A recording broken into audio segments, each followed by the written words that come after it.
Waktu aku kecil aku nggak kepikiran untuk jadi model ya. Simple sih, aku pengen kerja di kantoran, pakai baju kantor. Jadi waktu masih kecil itu aku suka pakai sepatu mamahku, pakai baju kantoran gitu. Jadi aku nggak pernah dari kecil memang pengen jadi model, enggak gitu. Enggak ya. 2004 aku ketemu dengan fotografer dari Amerika. Nah di situ kita kerja bareng. Dari foto itu kita punya agent yang jual fotoku ke Europe, US, pokoknya lebih ke Europe. Pada waktu itu tuh waktu dapet tawaran itu aku nggak mikir panjang. Berapa puluh tahun, 20 tahun yang lalu, nggak seperti sekarang ini yang media sosial tuh sudah bebas. Waktu itu aku bilang sama mereka, jangan mention Indonesia atau apalah yang berhubungan dengan Indonesia. Pokoknya intinya aku nggak mau orang tahu gitu loh. Sebenarnya itu selling point mereka, eksotika gitu loh. Jadi dalam waktu second gitu ya, once the magazine up, dalam waktu second itu the whole country knows gitu loh. I was really shocked juga gitu loh. I didn't expect that. Saya nggak pernah ada menyesali apa yang sudah terjadi. Karena buat saya itu adalah ya proses bagian dari hidup gitu loh. Podcast Fix Mantap, bikin hati tertawa. Podcast Fix Mantap. Hai Sobat Mantap, salam jumpa kembali dengan saya, Mas Rere, tentunya masih di Podcast Fix Mantap. Aduh, senang sekali karena hari ini kita bisa berjumpa kembali dan tentunya suasana cerah Jakarta hari ini secerah studio kita kali ini. Karena kedatangan seorang bintang tamu, asik. Ini gue lobby dari tahun kapan ya, tapi nggak match mulu karena selalu, aduh gue lagi di Jerman, Re. Itu statusnya di Indonesia, statusmu itu kemarin, Re. Jadi emang susah banget, tapi alhamdulillah akhirnya bertemu. Apa kabar? Saya. Oke, siapakah dirimu? Silahkan diperkenalkan. Hai, saya Tiara Lestari. Gak kuku.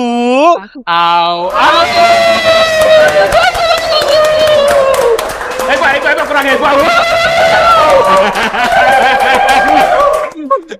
Tiara, apa kabar sayang? Baik sayang. Ya Allah, kangen banget. 20 tahun lebih kita ya. 20 kenal ya lebih ya. Ya udah 40 tahun gak ketemu nih. Kau masih gadis kan waktu itu ya? Masih gadis. Masih gadis. Sekarang udah janda berapa kali? 2 kali dong. 2 kali ya? Enggak, 1 kali dong. Kan yang kedua kan meninggal, jadi janda juga kan, janda mati ya. Nggak usah mengingkari ini dari realita deh. Oke, senang sekali. Terima kasih banget meluangkan waktunya di tengah-tengah kesibukan kamu, Tiara. Dan di podcast ini kita pengen ngobrol ya heart to heart. Asik. Kita pengen flashback ya. Kita pengen tahu kisah perjalanan dari seorang Tiara Lestari. Perlu saya remind bahwa Tiara Lestari ini adalah wanita Indonesia pertama yang berkarir modeling secara internasional ya.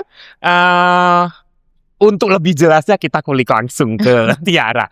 Oke, Tiara, boleh nggak sih diceritain kehidupan kamu waktu kecil? Kamu tuh berasal dari mana? Kisahnya seperti apa, boleh? Oke.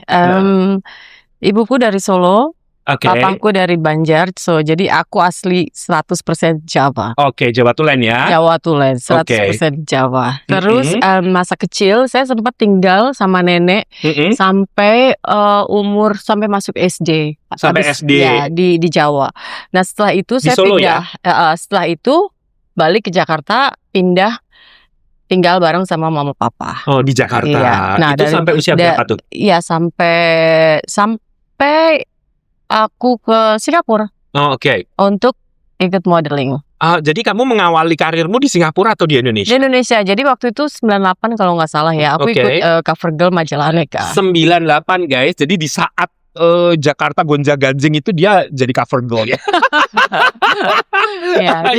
Jadi mulainya cover girl Aneka. Cover girl Aneka itu 98. 98 kalau nggak salah ya. Oke, kemudian dari situ karir modelmu mulai terbuka. Mulainya dari situ. Itu usia berapa kamu? I think mungkin aku nggak sekitar 18 mungkin ya. 18 ya? Iya mungkin. Apa yang memotivasi kamu untuk ikutan cover girl Aneka waktu itu sih karena ada teman yang support ya, yang nge-push kamu. Nge-push ya. Jadi ya it just happen aja gitu. Oh gitu. Tadinya awalnya kamu nggak kepikiran bahwa Enggak kamu sih, aku nggak kepikiran waktu aku kecil, aku nggak kepikiran untuk jadi model ya. Simple sih, aku pengen kerja di kantoran, pakai baju kantor. Jadi waktu masih kecil itu aku suka pakai sepatu mamahku, pakai baju kantoran gitu. Jadi aku nggak pernah dari kecil memang pengen jadi model, enggak gitu. Enggak ya. Cuma jadi waktu itu iseng-iseng aja. Iya, iseng-iseng Dan aja, ternyata? dan kebetulan ada temen yang support, yang nge-push, it just happen. Oh gitu. Gitu. Dan ternyata kamu masuk di sana. Iya, sampai finalis. Oh, sampai finalis. Iya. Tapi sempat jadi cover-cover majalah dong ya? Nah itu setelah itu kan berapa tahun kemudian aku mulai lagi kan modeling yang Di Jakarta? untuk masih iya sempat ya, aku ada majalah ME, ada majalah apalah, aku Oh, lupa itu lah, itu sudah kan ya? udah lama ya. Oh zaman itu ya ada populer, Zaman- ada ME. Iya, something like that. Oh itu, jadi itu sebelum kamu berkarir secara internasional. Iya. Nah akhirnya pas 2004 aku ketemu dengan fotografer dari Amerika. Oke. Nah di situ kita kerja bareng, kita mulai bikin photoshoot Photoshoot. di mana-mana. Nah dari foto itu kita punya agent yang jual fotoku ke di luar ya, nggak di Indonesia International. ya, Europe, US, pokoknya lebih ke Europe, pasar Europe. Sampai akhirnya at some point ya itulah. Oh itu yang terjadi. Iya. Nah oke, zaman itu Indonesia itu boleh dibilang tabu dengan Very. perempuan yang tampil seksi-seksi. Jangankan kamu yang jelas-jelas di foto seksi gitu. Miss Universe aja waktu itu aja Menteri Peranan Wanita komplain banget gitu. Masa wanita dipakein bikini disuruh jalan di catwalk, itu kan parah gitu. Nah, tiba-tiba mencuat nama Tiara di majalah pria dewasa. Apa sih yang ada di benak kamu waktu itu kok berani mengambil keputusan itu? Oke. To be honest, at the time I was really young. Oke. Mungkin Waktu itu berapa sih? boleh dibilang innocent ya. Itu 2005 kalau nggak salah. 2005 ya? 2000, I was really young. Oke. Ya. Dan mungkin bisa dibilang innocent atau polos, polos nggak ya. ngerti apa-apa ya. Jadi for me, what I'm doing is just my job. That's what I do. Terus pada waktu itu tuh, waktu dapet tawaran itu aku nggak mikir. Nggak mikir panjang. Kan berapa puluh tahun, 20 tahun yang lalu, nggak seperti sekarang ini yang media sosial tuh sudah bebas. Terbuka. Ibaratnya lo mau terkenal tuh gampang. Lo just make a stupid video, viral, ya kan? It's 20 years ago, it's not like that gitu. Nah, aku tuh nggak mikir sejauh bahwa once it's up on di internet itu the whole world akan tahu gitu loh. Nah, waktu itu aku bilang sama mereka, jangan mention Indonesia atau apalah yang berhubungan dengan Indonesia. Pokoknya intinya aku nggak mau orang tahu gitu loh. Cari aman lah ya. Aku gak mau orang tahu gitu. Tapi ternyata kan sebenarnya itu selling point mereka, eksotika gitu loh. Jadi dalam waktu second gitu ya, once the magazine up, dalam waktu second itu the whole country knows gitu loh. I was really shocked juga gitu loh. I didn't expect that. Jadi tiba-tiba dalam semalam itu seluruh dunia Indonesia ya. Dan ya nggak cuma Indonesia aja, di luar Indonesia, karena kan ini something something big ya, karena kita kan, as you know, we are the biggest Muslim country di dunia. Terus tiba-tiba salah satu warganya gitu loh. Jadi it's something meledak lah gitu ya. Gitu. Jadi kalau zaman sekarang viral gitu ya. Kalau zaman sekarang viral. Siapa itu yang membocorkan sampai ke Indonesia? Kalau di luar kan di Amerika, di Eropa. Aku nggak tahu pokoknya tiba-tiba the whole country, semua media nyari-nyari aku mau interview, tapi aku nggak mau ya pada waktu itu. Waktu itu kamu di mana? Aku di Singapura. Di Singapura. Nah, yang akhirnya sampai mamahku tahu, yang sangat-sangat kecewa dan sedih. Jadi kan gimana sih kalau mama kamu sedih, kecewa, kamu juga sedih kan? Iya, benar. So at that point aku kan tinggal di Singapura. Setelah itu blow up gitu ya, dan mamaku lihat terus setiap hari nangis, aku decide it's time to come back gitu. Maksudnya I'm coming home for my mom. So, justru dengan kondisi itu kamu lebih baik balik ke mama. Pulang ke mama gitu loh. Walaupun pada waktu itu sebenarnya setelah itu keluar, blow up, itu aku banyak banget tawaran. Oke. Banyak banget tawaran dari beberapa negara untuk tes shoot. Itu Oke. aku tinggal semuanya. Oh. So I'm coming home from my mom gitu loh. Karena aku nggak bisa ngeliat mamaku tiap hari nangis. Karena ulah kamu gitu. Iya, karena yang aku tadi bilang ya, waktu itu kan aku masih cukup muda. Iya, 20-an ya usianya ya waktu itu ya. 20-an dan innocent gitu loh, nggak mikir panjang gitu kan. Konsekuensinya apa kalau aku berbuat seperti ini, nggak sejauh itu gitu loh. Nah, setelah itu blow up itu kan tiap hari fotoku di tabloid. Tiap hari mamaku ngeliat fotoku yang seksinya kayak apa kamu tahu kan. Iya, oke. Dan ya, jadi itu turning pointku untuk akhirnya aku balik ke ini lebih penting, mamaku lebih penting gitu dibanding karir. Ya udah aku pulang, balik ke Jakarta. Oke. Dan tinggalin ya semuanya itu. Oh, jadi di saat kamu mencuat itu ini aku pulang balik ke mamaku gitu karena aku nggak bisa ngeliat mamaku tiap hari nangis. Oh, Kendo, siapa yang mau sama kamu sekarang gitu sih. Anak gue nih kok begini gitu ya. Gitu. Jadi that's the reason why. Oh, nah, Ti, kan kamu masih muda sekali, terus kamu ditawarkan itu. Memang anak-anak muda kan biasa nggak mikir panjang. Oke, yang penting gue dapet job dan kesempatan internasional gue lebih besar gitu karir gue.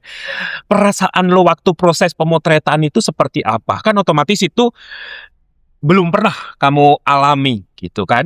Tapi kamu bisa tampil sedemikian bagusnya. Nggak tahu ya, Re, mungkin itu emang dari dalam kali. Jadi ya natural aja. Emang that's apa sih, that's my job gitu, that's what I do, and to be honest I like what I do gitu loh. Jadi I have no problem with that. Oke. Yang pertama kamu tampil di majalah.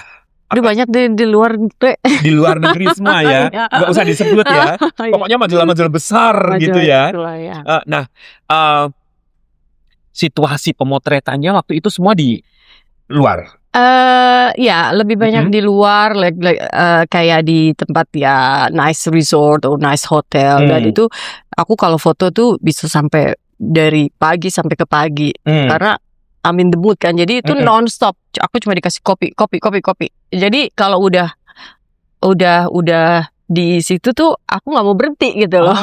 Moodnya lagi sampai bagus nih, sampai gitu ya? Selesai, oke, done gitu. Jadi bisa sampai semalaman, sampai pagi, dari pagi sampai pagi. Paling break, makan, minum kopi, lanjut foto lagi. Sampai on fire gitu sampai ya? segitu. Keren banget. Dulu ya itu usia 20-an ya. Sekarang suruh melek sampai pagi nggak bisa. Kalau di Indonesia sama di luar otomatis beda profesionalismenya, prosesnya. Sama nggak sih kalau di Indonesia sendiri waktu kamu ada nggak sih pemotretan yang seksi itu di Indonesia? Seksi itu gimana ya? Karena kan seksi orang beda ya. Ya, konsep yang kamu punya yang ditampilkan itu di majalah luar tuh ada nggak dilakukannya di Indonesia atau di Bali atau di mana gitu? Aku pernah foto buat majalah apa ya? Kalau nggak salah MA ya, seksi juga ya.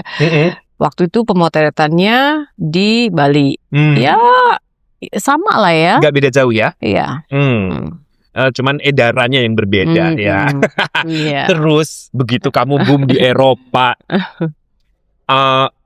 Kemudian kamu memutuskan untuk balik ke Indonesia, itu kan bukan pilihan yang enak sebetulnya dan nggak semua orang bisa. Apalagi sekarang justru banyak yang orang Indonesia yang justru udah di luar, enggak, gue nggak mau balik ke Indonesia gitu. Karena di luar gue dapet job lebih bagus, situasi ekonomi gue juga lebih bagus dibanding Indonesia.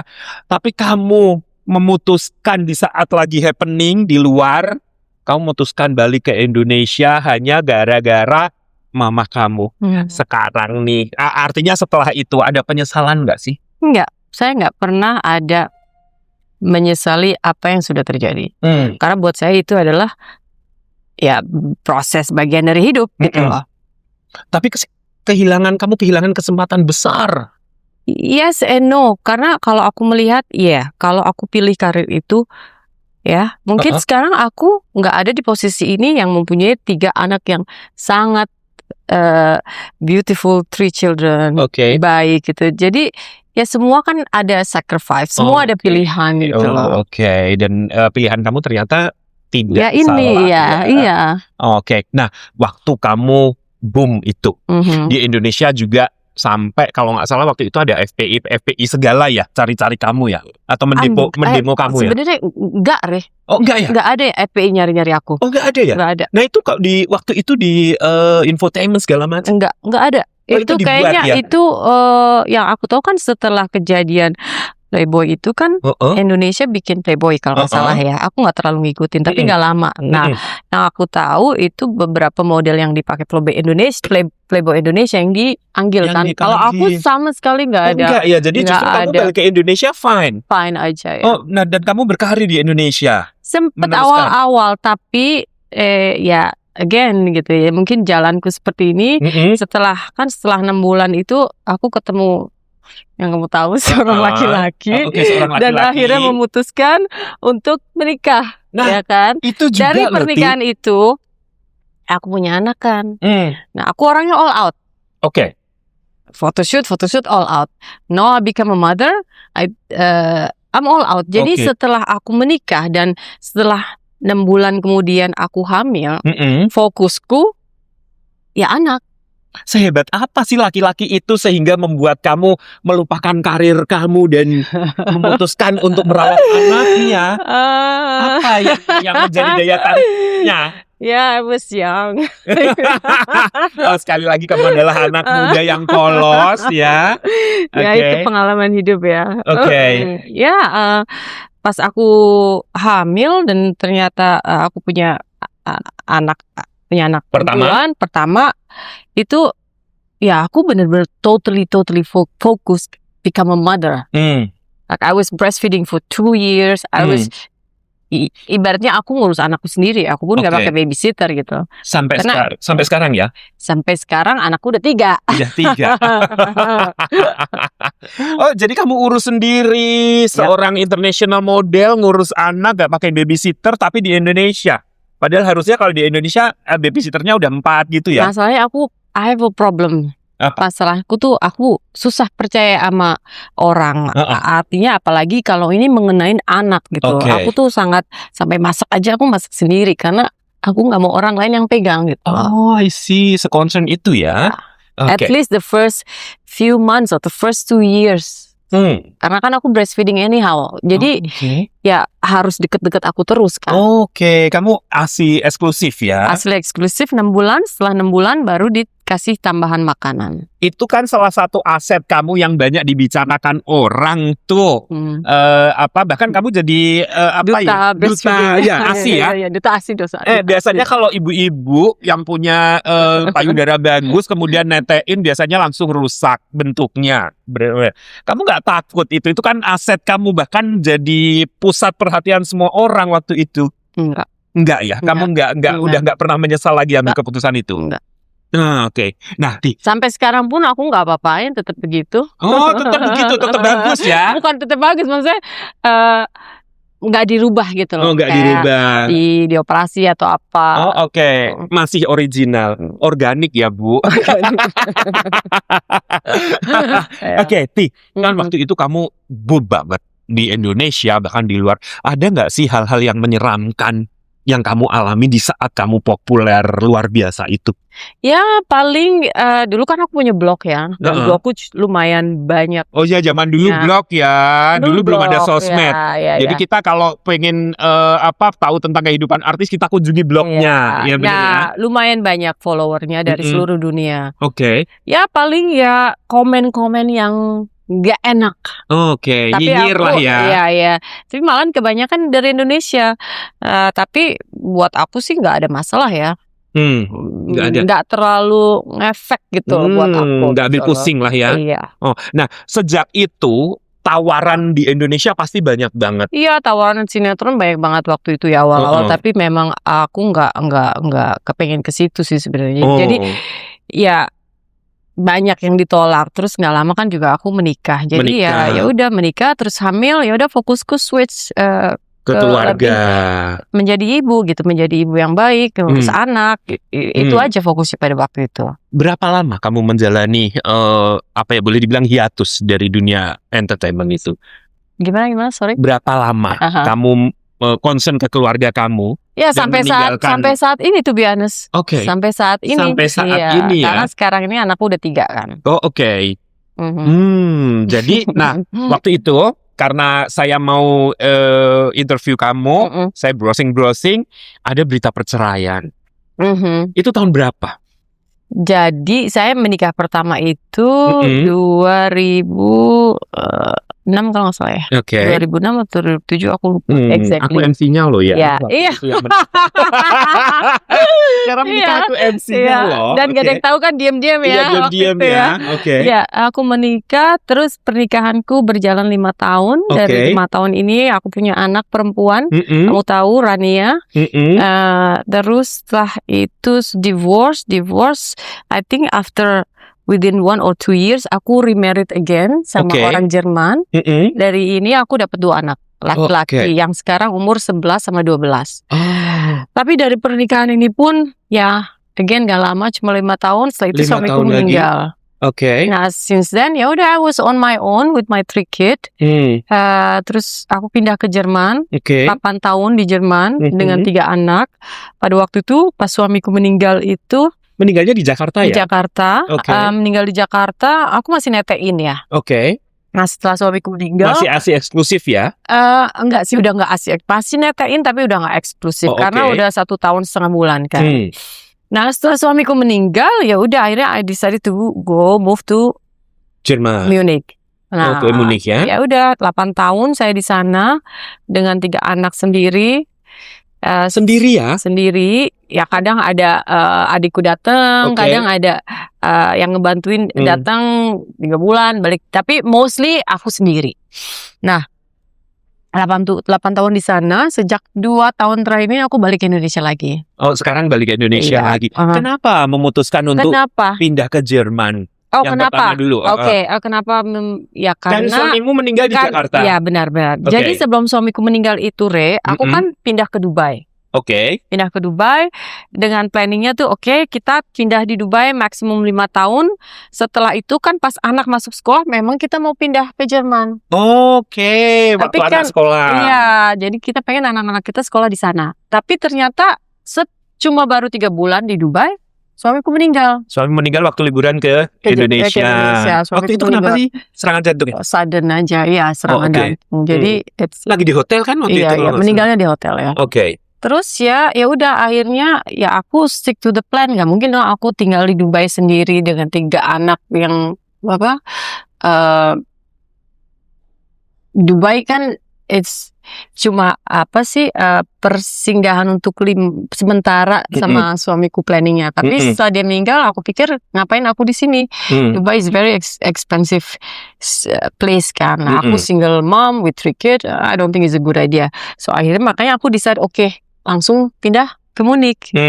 Karena itu original plan-nya kan.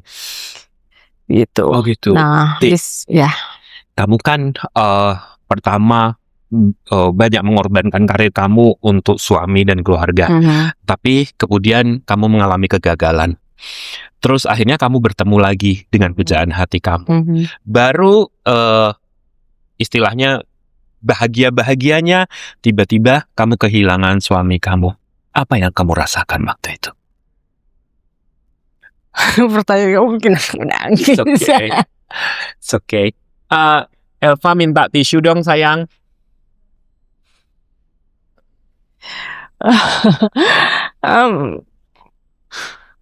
To be honest, it's not easy ya. But that's life, you know. And waktu aku find out suamiku meninggal, anak-anakku masih kecil, Itu masih kecil-kecil ya? Masih netain, masih kecil-kecil. 2 cowok masih netain. Tapi ya gimana? Someone else need me gitu. Someone else depend on me. So I have to be strong. I have no other choice than to be strong. And yeah, life is not fair. But that's life is. Dan aku yakin I'm not the only one gitu. I'm still feel blessed and lucky. Aku masih di sini gitu loh. Karena aku rasa aku bukan satu-satunya yang mengalami hal yang seperti itu. Jadi I have to be strong. Life is go on. Life must go on. Whatever happened, life must go on. Gitu. I have to be there for my kid because they need me. Gitu. Itu yang akhirnya kamu memutuskan untuk pindah ke Jerman. Iya. Kenapa Jerman pilihannya? Ya, yang tadi saya bilang itu planning pertamanya memang begitu. Kedua, actually now I'm glad that I decided that way. Kenapa? Memang pilihan yang susah, yang berat. Lo kayak temen aku bilang, lo ngapain pindah ke Jerman? Kenapa milih yang susah? Lo di sana sendiri, lo nggak punya keluarga, nggak punya teman, nggak bisa ngomong bahasa Jerman. Kenapa nggak di Indonesia aja? Lo ada, ya emang pada saat itu pilihan yang difficult. Tapi if I look back now, I'm glad I did this. I did that gitu. Kenapa? Karena it's bagus buat anakku gitu di sana. Bisa belajar independen gitu ya, karena semuanya sendiri. Kalau di sini, kamu tahu kan, sedikit-sedikit, Mbak, iniku di mana, Mbak, ituku di mana. Asistennya 5. Iya, nah kita di sana semuanya sendiri. Anakku ke sekolah naik bis sendiri, atau jalan atau naik sepeda sendiri gitu. Di sini apa-apa harus pakai supir, ya kan? Ada supir yang antar. Nah jadi membuat dia tumbuh juga mandiri. Jadi pertumbuhan yang mandiri gitu loh. Tough. Kayak misalnya mereka tahu aku capek, aku sakit, nggak enak badan, mereka akan bikin breakfast sendiri. Padahal mereka masih kecil. Jangan, Mami, you take rest, have a nap, I'll make my own breakfast. Mereka bisa begitu. Bagus ya. Justru malah bagus untuk perkembangan mereka ya. Iya. Nah, awal-awal kamu memutuskan pindah ke Jerman, terus membangun hidup di Jerman, sementara papanya udah nggak ada. Apa aja yang kamu lakukan untuk menghidupi 3 anakmu di negara orang? Apakah kamu kembali berkarir as a model di sana? No, yang tadi saya bilang, saya sangat beruntung karena saya mempunyai pilihan gitu. Pilihan apa? Pilihan saya untuk bisa fully take care of my kid. Kalau jadi that's my life back di sana di Jerman. Itu hidupku, it's all about my kid, taking care of my kid. Karena waktu aku pindah ke Jerman, anakku masih cipit-cipit, aku masih netein aku ke toilet aja diikutin. Ibaratnya aku nggak ada waktu sendiri, momen sendiri kecuali malam dia udah tidur. Aku toilet pun dia bisa sambil netein, bukan gendong, sambil netein. Jadi that's my life. Untung sekarang mereka udah besar-besar dan independen. Jadi sekarang aku udah mulai agak enakan gitu loh. Karena mereka udah mulai lebih bebas lah ya. Sekarang usianya berapa anak-anak kamu? Yang paling kecil 11 tahun, yang di tengah 12 tahun, Rania kamu kenal, dia udah kuliah. Jadi udah besar ya. Kalau ada apa-apa bisa alih tugaskan ke kakaknya. Sekarang kan aku nggak ada yang bantuin ya sekarang ini ya. Jadi aku bilang sama mereka, bangun tidur, first thing make your own bed. Terus mereka sarapan, harus cuci piringnya langsung. Habis itu baru berangkat. Gitu. Bagus ya. Nah, saya sempat ngelihat waktu itu, bahkan waktu pandemi, kita seperti kontak ya. Gue bilang, aduh gue di sini hancur nih, gue ikut lu aja deh. Karena lu sempat launching coffee shop ya. My Bali. Nah, itu gimana tuh? Nah, itu kalau My Bali itu punya sahabat. Kebetulan dia half Indonesian, half German. Dia mau bikin bisnis kopi dari Bali. Pada saat itu posisiku sebenarnya support as a friend aja. Support as a friend. Sampai sekarang masih ada ya di sana? Masih ada. Masih ada. Nah, terus kamu berbisnis apa aja selama di Jerman dan di sini? Di sini. Di sini ya. Di sini aku sekarang baru buka restoran. Sekarang? Ada restorannya sekarang di sini. Baru buka, baru soft launching 2 minggu yang lalu di Menteng. Di Menteng. Makanan Indonesia, namanya Uma Heritage. Oma Heritage. Ya. Oke, lokasinya di Menteng. Lokasinya di Menteng, Jalan Ahmad Yani. Jadi lokasinya cukup bagus lah ya. Makanan Indonesia, jadi Nusantara. Jadi makanan dari mana aja. Jadi konsepnya itu kayak lebih pulang ke rumah oma. Jadi nanti kalau kamu ke sana itu yang serve itu oma-oma. Oh gitu. Yang lucu. Iya. Jadi nenek-nenek ya, gitu ya. Nenek-nenek. Jadi ya you feel like you coming home gitu. Kenapa tiba-tiba kamu memutuskan ke Indonesia sementara kamu punya bisnis di Jerman waktu itu? Oh, kenapa memutuskan ya? Perbedaannya apa hidup di sana sama di sini yang paling signifikan buat lo? Ya tadi ya. Semua pasti ada advantage and disadvantage itu. Kalau di sana pastinya apa ya? Ya semuanya sendiri, which is in a way bagus. Ya. Di sini everything is easy. Kayak lapar mau Gojek 5 minutes, 10 minutes nyampe. Di sana nggak ada ya? Ada, kalau nggak salah, aku sih nggak pernah ya. Tapi anakku suka pesen, tapi jarang banget sih. Kita lebih banyak masak sendiri. Masak sendiri ya? Pokoknya di sini life is convenient. Very convenient kan. Semuanya bisa. Asal punya duit semua Asal bisa. punya duit jadi ratu aja ya? Ya, kalau di sana nggak begitu. Ya kan? Totally different. Tapi ya, honestly aku kangen gitu loh. Ya aku masih bolak-balik sih. Cuma ya kayak misalnya ini aku kan sekarang ini tinggal di apartemen high building ya. Itu tuh kalau pagi buka itu tuh aku lihat tuh apa ya? Polusinya apa sih gelap, jadi kelihatan polusinya tuh tebel. Ya? Itu bukan kabut, polusi ya. Polusinya tuh tebel banget gitu loh. Kalau di sini. Kalau di sana tuh so fresh, you know, you go outside, you can go jog, you can go cycling, it's so nice gitu. Di sini kayaknya apa sih namanya? How to explain ya? Ya di jalanan macet, bikin polusi, stres ya? Bikin stres depresi gitu. Kayak tadi aku kesini mau pesen taksi aja lama banget karena macet banget gitu loh. Emang iya. Apalagi kamu dari mana tadi? Dari Pondok Indah. Pondok Indah ke sini, aduh bisa 2 jam. 1 jam. Iya. Cuma manggil taksi itu karena macet, jadi setengah jam lebih. Akhirnya aku lost setengah jam. Oke, naik mobil lagi. Akhirnya aku bawa mobil sendiri. Padahal tadi aku males mau nyetir karena hari ini planningnya mau muter-muter kan. Gitu. Nah, terus akhirnya kamu memutuskan untuk balik ke Indonesia, berbisnis di Indonesia sekarang. Itu kamu for good apa gimana? Balik ke Indonesia, I cannot say for good ya. Mungkin for now ya, for now aja dulu ya. Karena lu nggak tahu apa yang akan terjadi ke depannya. Aku sih nggak mau planning ya. Ya, jalanin aja. Jalanin aja. Dan anak-anakmu gimana sekolahnya? Oh, anakku yang cowok di German School BSD, which is nggak merubah kurikulumnya kan. Jadi anytime mereka mau balik ke Jerman, easy, gampang. Kalau anakku yang cewek kebetulan dia baru mulai kuliah berapa bulan yang lalu. Di sini? Di KL. Oh, di KL.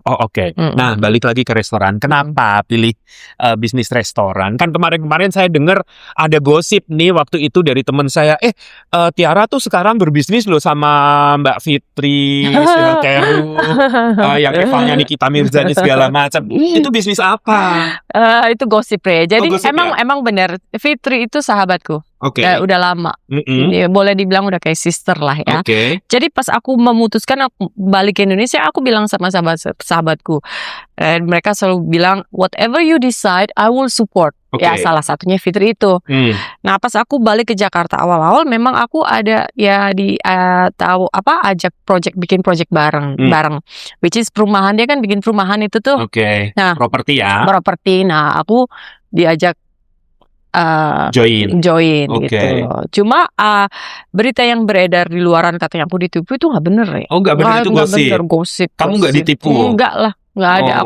Aku bikin project sama dia, bikin bangun rumah berapa unit dan itu udah kelar gitu loh. Udah beres, udah balik modal semua. Akhirnya kamu sekarang milih restoran. Bukan milih, tapi anything yang ya apa aja, kalau opportunity apa aja yang ada, kenapa enggak? Ya kan, selama itu emang bisa make money, why not? Tapi emang dulu juga kamu bisnis ayam goreng kan waktu itu? Itu mamahku. Oh, mamahku. Iya. Kalau sekarang pure bisnismu ya? Iya. Kenapa masakan Indonesia? Karena kita kan orang Indonesia dan Oke. kita mau kemanapun yang dicari pasti masakan Indonesia kan. Iya emang. Kita mau mau suka makanan Jepang, suka makanan Korea atau apalah Italian, at the end mulut kita tuh Indonesia. Oh gitu. Jadi akan pasti nyarinya makanan Indonesia lagi. Indonesia. Dan ini konsepnya tuh kayak aku bilang agak berbeda ya dari tempat lah kebanyakan karena ini rumah. Jadi kamu kalau datang Oh konsepnya rumah. jadi rumah, jadi kayak pulang ke rumah oma gitu loh. Oke. Yang serve yang Oma-oma. oma semua. Jadi Menunya juga menu-menu otentik. otentik dari beberapa Daerah daerah ya. Indonesia. Jadi ya Oke.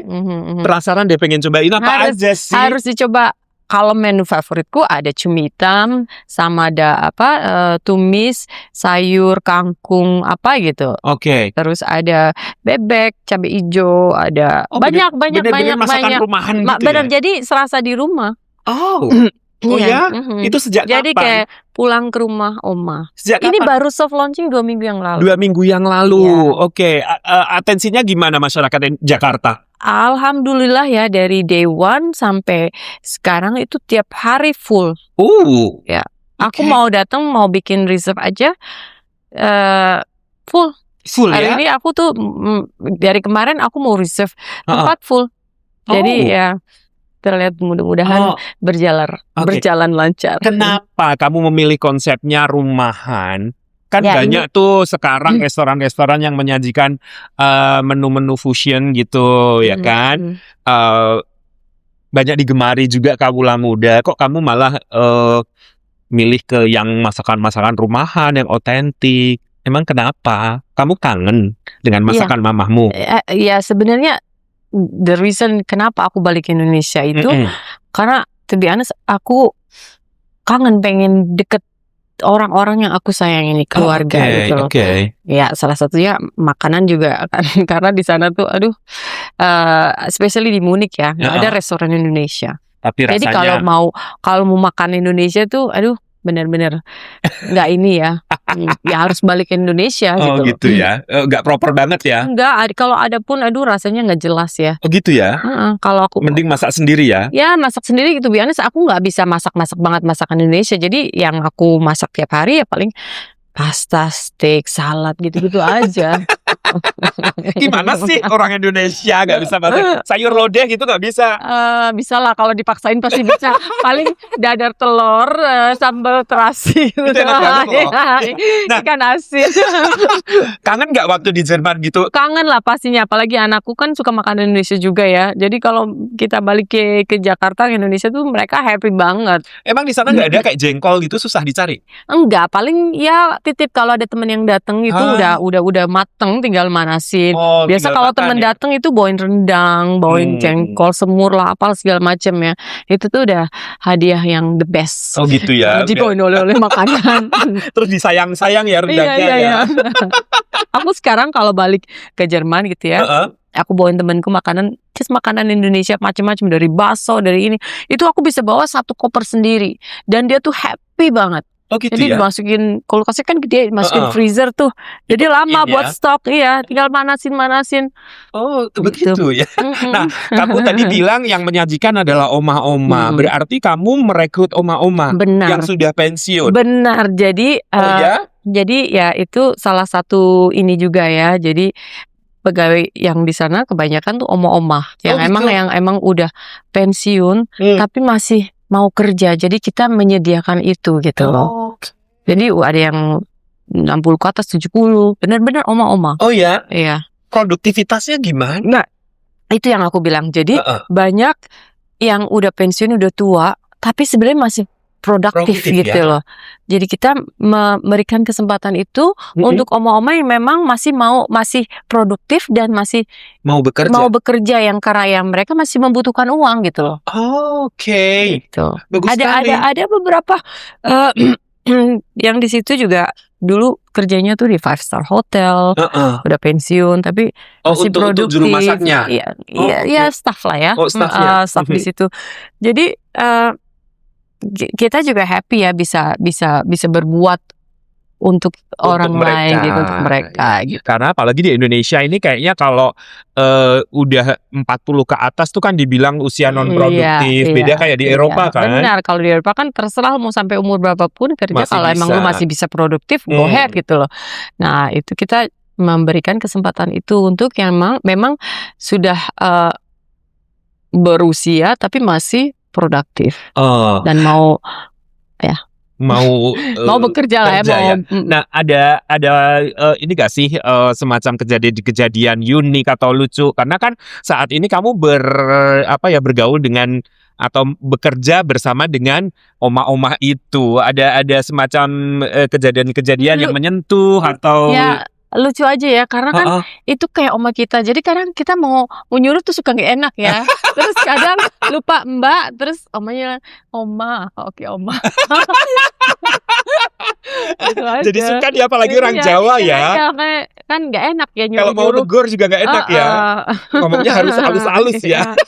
Oma boleh gak minta tolong gitu. Oh gitu ya. Tapi itu membuatmu senang ya? Saya senang ya.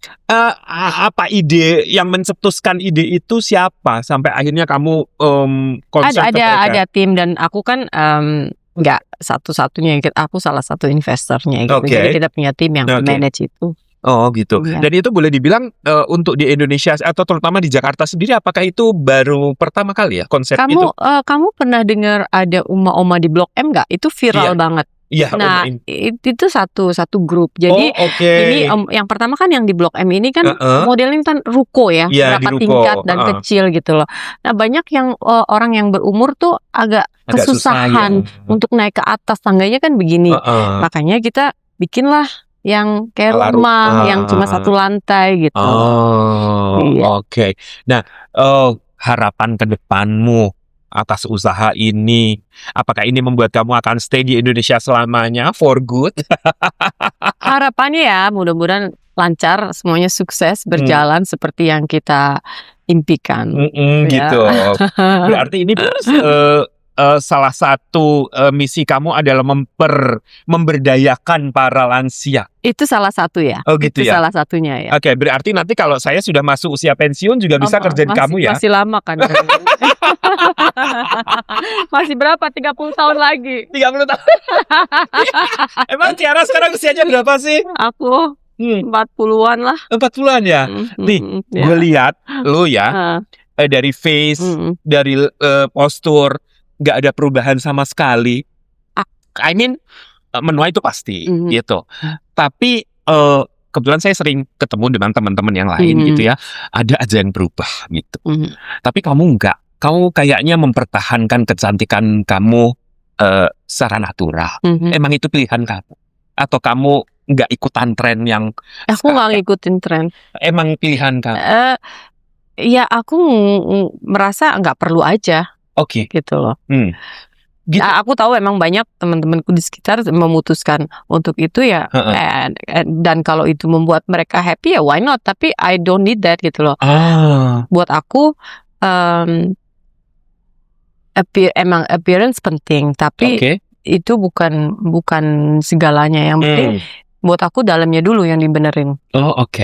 Gitu. Nah, kalau dalamnya benar itu pasti akan terpancar dari luarnya. Keluar ya. Nah, saya lihat badan kamu juga nggak berubah.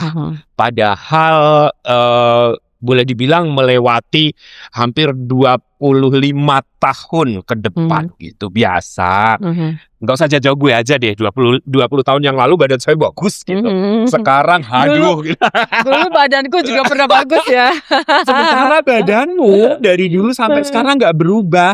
Resepnya apa? Enggak lah, berubah pasti berubah ya. Tapi ya aku olahraga. Emang aku suka olahraga, any kind of sport I like gitu. Dan buat aku itu penting gitu untuk olahraga. Karena it's kalau misalnya aku nggak olahraga seminggu tuh runyah gitu. Tapi kalau aku olahraga itu fresh, I feel good gitu loh. Jadi olahraga tujuanku bukan untuk ngecilin badan atau untuk ngurusin, tapi lebih for my mind gitu loh.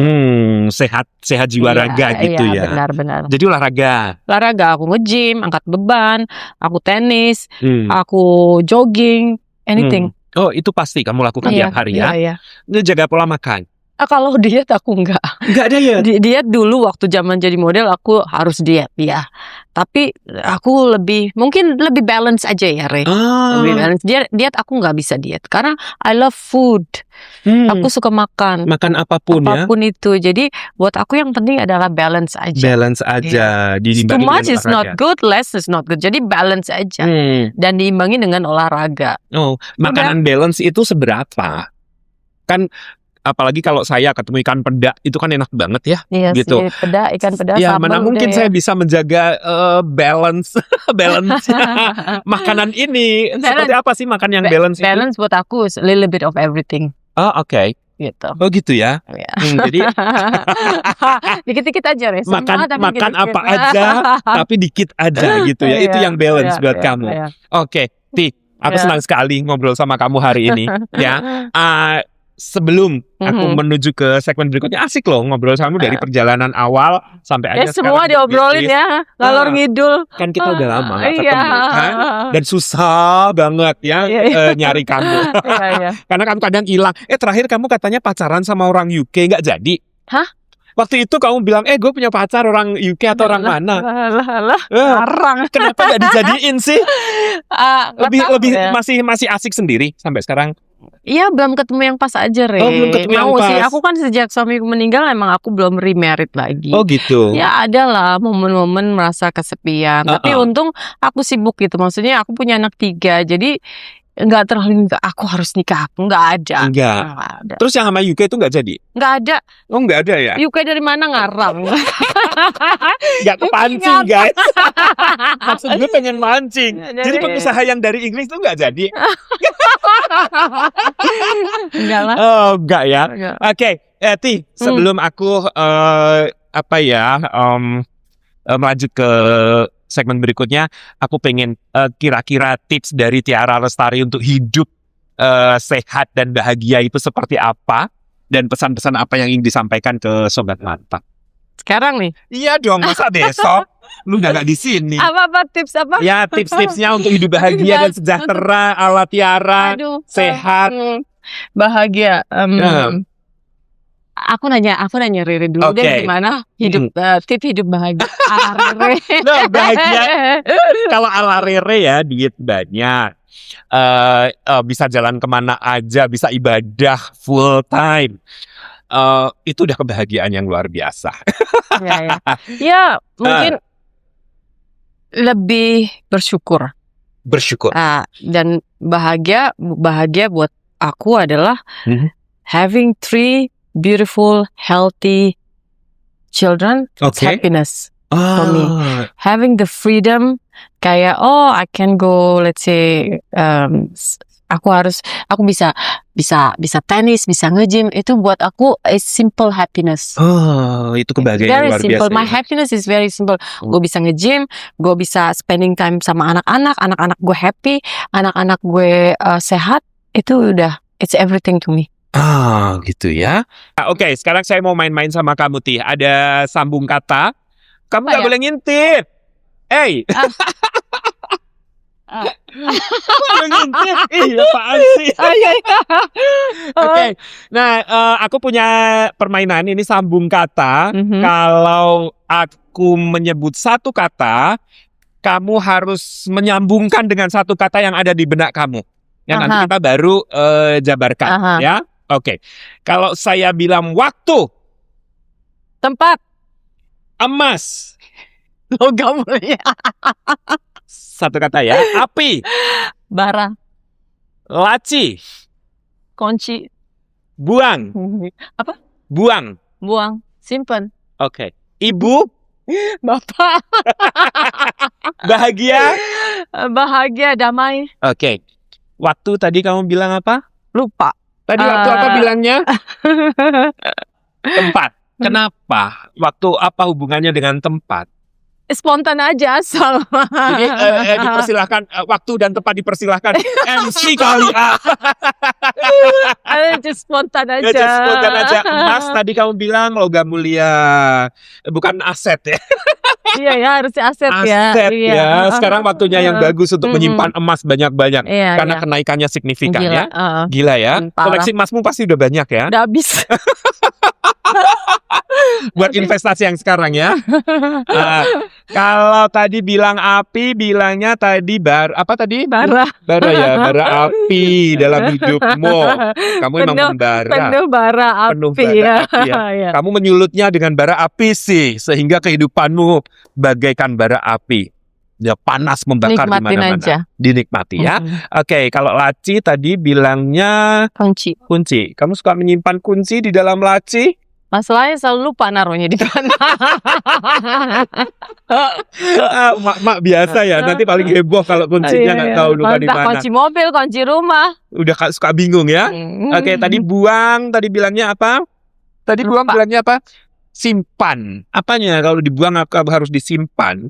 Harusnya kalau dibuang buang aja ya. Buang aja ya. Spontan, I don't know. Kalau ibu tadi? Bapak ya. Iya. Masih ada bapak ibumu? Mamaku meninggal 2 tahun yang lalu. 2 tahun yang lalu. Bapakmu masih? Bapakku masih ada. Bahagia ya?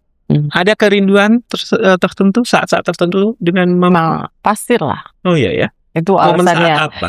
Itu saatnya. Itu kenapa aku balik ke sini sebenarnya. Karena setelah mamaku meninggal. Oke. Karena aku berarti tinggal punya papaku aja. Oke. Jadi aku pikir kan pasti nggak akan lama lagi. Jadi aku pengen deket sama mereka. Gitu. Oh, itu salah satu alasan kamu Iya, untuk back to Jakarta ya? Iya. Oke. Tapi nanti anak-anak gede kuliah di sana?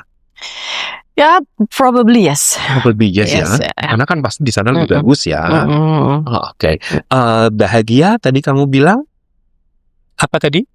Damai. Kalau udah bahagia pasti damai ya. Pastinya ya. Kamu bahagia nggak, Re? Kalau udah punya bisnis, punya uang banyak, bisa ibadah siang malam, udah nggak punya masalah deh. Uang banyak relatif ya. Kamu gitu. punya uang banyak juga belum tentu bahagia. Bener nggak? Tapi udah punya bisnis, punya uang, bisa ibadah tiap hari, udah kebahagiaan luar biasa ya. Iya.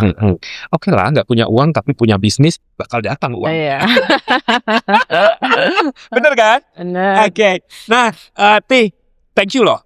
Aku Thank you, Re. kangen banget sama kamu ya. Kita sambung nanti off air ya. Nanti aku main ya ke restoran. Iya, harus ya. Aku tanggal 23 itu eyangnya kakakku itu ini ulang tahun ya, kita pengen buka puasa bersama. Ya. Nanti di restomu ya. Sip. Nanti call aja. Mudah-mudahan masih ada slot kosong. Mudah-mudahan karena beneran deh. Karena padat banget. Tiap hari rame orang datang tuh big group. Karena itu kan daerah situ kan memang daerah kantoran, banyak embassy. Jadi selalu pasti big group yang big group ya. Ya. Nanti kalau aku kesana dapat diskon nggak? Dapat dong. Kalau tim Fix Mantap main ke sana dapat diskon nggak? Dapat dong. Jadi kalau teman-teman kantor nanti mau bukber kita ke sana ya. Restoran apa namanya? Uma ada di Menteng. Menteng ya, jalan apa sih? Jalan Ahmad Yani kalau nggak salah. Oh, Jalan Ahmad Yani ya di Menteng.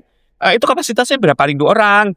Itu nggak 1.000 itu kan itu konsepnya rumah ya? Rumah lama yang di Menteng sekitar 1.000-an lebih.